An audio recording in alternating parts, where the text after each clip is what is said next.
சுட்டியில் கீழே 2 மேலே 3 இருந்துச்சுன்னா மேலே இருக்கிறது தான் சொல்லுவோம் சுட்டி என்று, கீழே இருக்கிறத அடி என்று சொல்லுவோம்.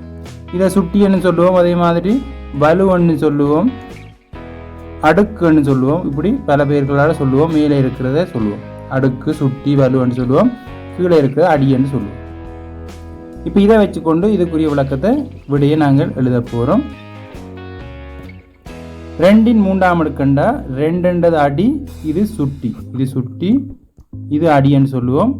அடி அதாவது 2 சுட்டி எத்தனை தடவை இருக்கோ அத்தனை தடவை போடணும். இந்த அடி இருக்கிற 2 வந்து சுட்டி 3 இருக்கிறபடியா 2 3 கீழே இருக்கிற அடியை சுட்டி எத்தனை தடவை இருக்கோ அத்தனை தடவை போடணும். 2 3 இருக்கிறீங்களா இல்லை 3 2 இருக்கிறீங்களா எத்தனை தடவை இருக்கோ அத்தனை தடவை போடணும். போட்டுவிட்டு பெருக்கி விட்டா சரி. அதே மாதிரி தான் இதுக்கும் செய்யணும். இப்போ இதை பிரிக்கணும்னா 2 2 பிரிக்கினா 4, இந்த 4 2 பிரிக்கணும்னா 8. இதுக்குரிய விட வந்து 8. 2 2 பிரிக்கினா 4, 4 2 பிரிக்கினா 8. இப்போ இதே மாதிரி தான் இதுக்கும் செய்கிறது. அடியை சுட்டி எத்தனை தடவை என்று போட்டிருக்கோ அத்தனை தடவை எழுதணும். அடி வந்து 5, அப்போ 3 தடவை எழுதணும். சுட்டி 3 2 வழியாக 5 3 தடவை எழுதி பெருக்கும். 5 5 பிரிக்கினா 25, 5 5 பிரிக்கினா 25, அதை 5 பிரிக்கினா 125. இந்த ரெண்டா நீங்கள் பெருக்கி பார்க்கலாம். 25 5 பிரிக்கினா 125. இதே மாதிரி 2 சுட்டிகள் பெருக்கப்பட்டிருந்தால் அதுக்குரிய பெருமானம் எப்படி காண்றது இப்போ நாங்கள் பார்ப்போம். 2 3 அடுக்கு தர 5 3 அடுக்கு, இது ஏற்கனவே நாங்கள் மேல் எழுதின மாதிரி தான். அதே தான் 2 அடி எத்தனை சுட்டி எத்தனை தடவை இருக்குதோ அத்தனை தடவை அடி எழுதணும். 2 3 தடவை எழுதணும். அதே மாதிரி தர சுட்டி எத்தனை 3 தடவை இருக்குது, அப்போ அடியை 5 3 தடவை எழுதுவோம். தர 5 தர 5. ஏற்கனவே அங்கே நாங்கள் எழுதினபடியா 2 3 இருக்க போய்க்குன்னா 2 4 4 2 8 8 தர 5 3 இருக்க போய்க்குன்னா 5 25 25 5 போய்க்குன்னா 125. இப்போ என்ன செய்யணும்னா 125 8 பெருக்கி விடையை போடுவோம். பெருக்கலாம் அல்லது பெருக்கிற கஷ்டம்டா இப்படி 125 போட்டுட்டு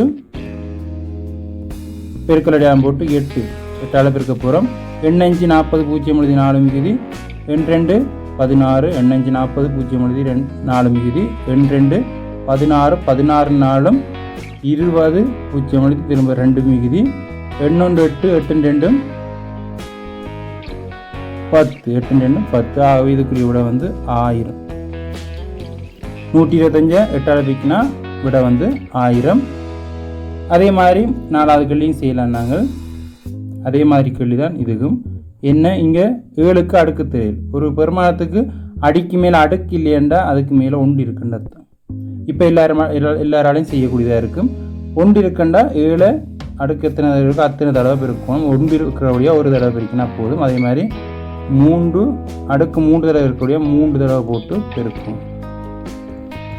இப்போ 7 தர 3 3 பிரிக்கினா 9, 9 3 பிரிக்கினா 27. 27ஆல் 9 பெருக்கும்.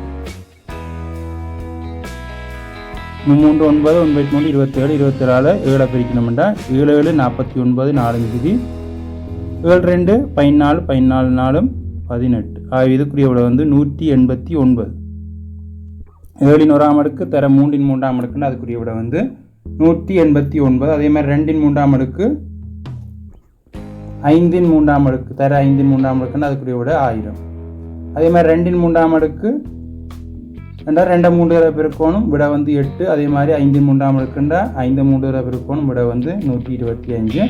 இதே மாதிரி 5வது வினாக்குரிய விடையை நீங்கள் கமெண்டில் பதிவு பண்ணலாம். 5வது வினாக்குரிய விடையை நீங்கள் கமெண்டில் பதிவு பண்ணுங்கள்.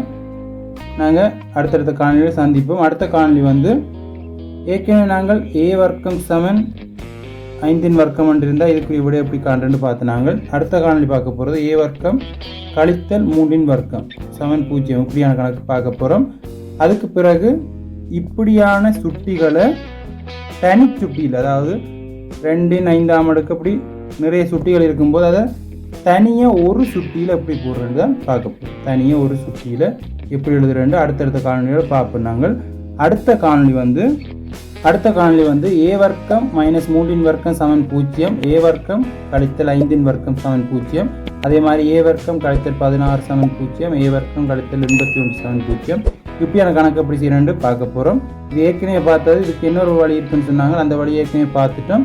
மற்ற வழி ரெண்டாவது வழி இருக்குன்னு சொன்னாங்க, அந்த வழியை பற்றி தான் இந்த காணொலியில் பார்க்க போகிறோம். அதாவது அடுத்த காணொலியில் பார்க்க போகிறோம்.